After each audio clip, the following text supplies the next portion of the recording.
All right, welcome back. This is video number 6. It's called You Get One URL. So that's the reality is with Instagram, you get one URL, meaning one place to add your blog, your website, or your offer. It's not like Facebook where you can create a post every single time and put a URL directly to your offer. You get one URL, so you got to choose it wisely. So the question is, what URL should you use? So in this particular video, I just want to let you know that I'm going to talk briefly about the concepts, the fundamentals, and then I'm going to go to Instagram.com and I'll show you what we're looking at. All right. So with Instagram, like I said, you got to choose one spot wisely, right? Now, the secret here is because you're trying to build your brand and your lifestyle, the ideal place to direct them to is just your website, which could be your WordPress site. And then on your WordPress site, you have your blog, your website, and your offers all on that particular site. So the secret here is because you're building a brand, because you're building a lifestyle, what you want to do is you want to still brand yourself. You don't usually want to just direct people to a sales page.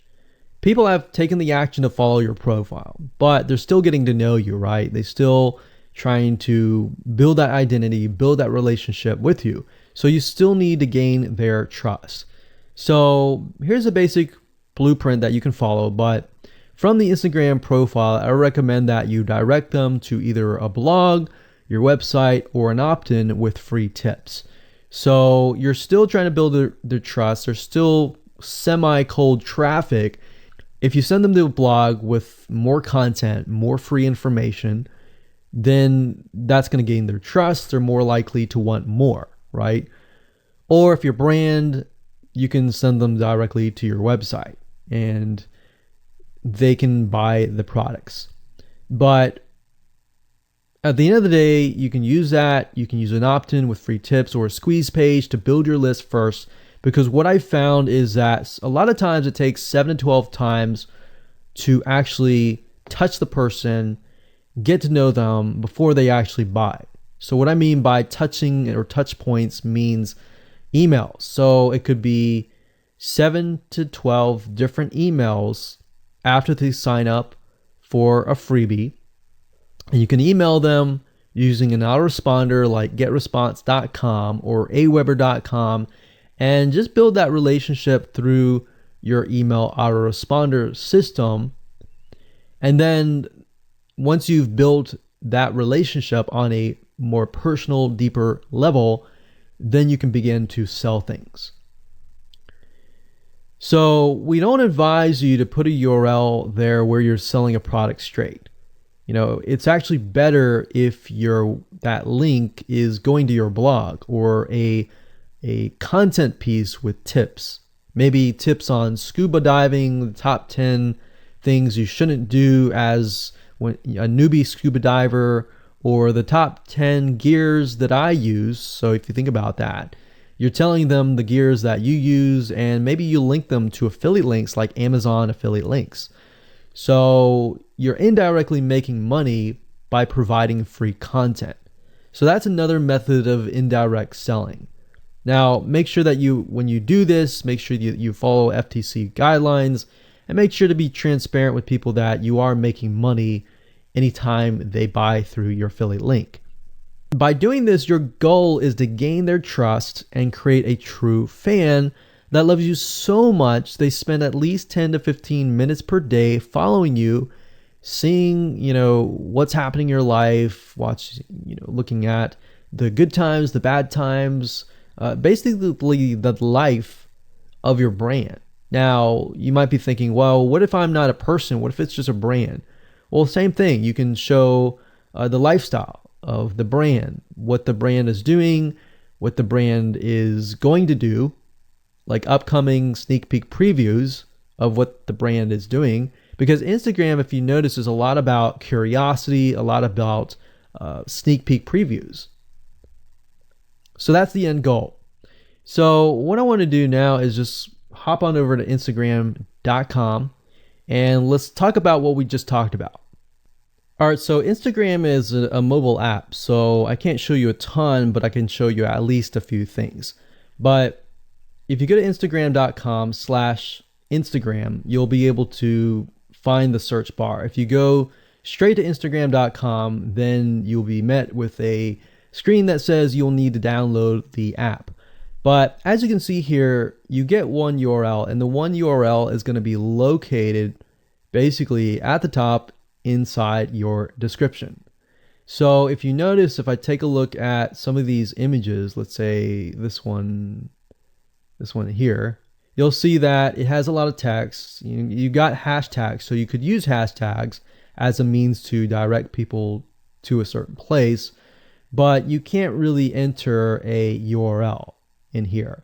So that's why that one URL has to be used wisely. Now you can see, like I said, with Instagram, their profile, you can see that they're directing you to their blog. They're still trying to gain your trust, right? So they've not directed you to a certain product, but of course that's Instagram. So they could direct you to Instagram.com, but for whatever reason, they chose to direct you to a blog. But let's go up the top here and let's type in scuba diving. And let's just choose this one here. So as you can see, this guy has 696 posts, 117,000 followers, and he is linking right here. So let's see what he's linking to. So scubadiving.com/. So obviously this person doesn't own scubadiving.com. It's a photographer spotlight. So it looks like they're linking here to show you that, hey, I am really a scuba diver. But what she could be doing is, if they wanted to monetize, he or Beth Watson here, she could be directing people to a blog that showcases scuba diving and all that. Now, she's more into photography, so she's probably going to track people who are in photography. So it's not really going to be scuba diving equipment, but rather people are probably going to want to know, hey, what camera are you using? What equipment are you using? What scuba diving equipment are you using? And all that for the purposes of photography. So you see how in this example, it may not be necessarily she's selling scuba diving equipment, but rather than she's attracting a specific type of mindset. So you have to get an idea, like, who are you attracting? So in this case, scuba divers who love photography. This person obviously does not have a URL, so he's losing out on, making income, and that's probably not the reason why he's on here. But as you can see here, camping tent, 44,000 followers. He could be redirecting people to a blog, or you could also do a Shopify store. But a blog would be better because then you're still basically building trust, and you can send them from the blog to a lead capture page where they can get freebies and all that and build your list. So what I found over the years as far as making money goes, building a list is key. If you don't have their name and their email address, or just their email address, then you're going to lose them and they're going to forget about you and all that. So that's why having a URL is so crucial. But those are just some examples of what you can do. You don't have to follow this step by step, but if it makes sense for you just to put a Shopify store, just do a Shopify store. Just don't think too much about it. But these are just some examples of what you can do with the one URL.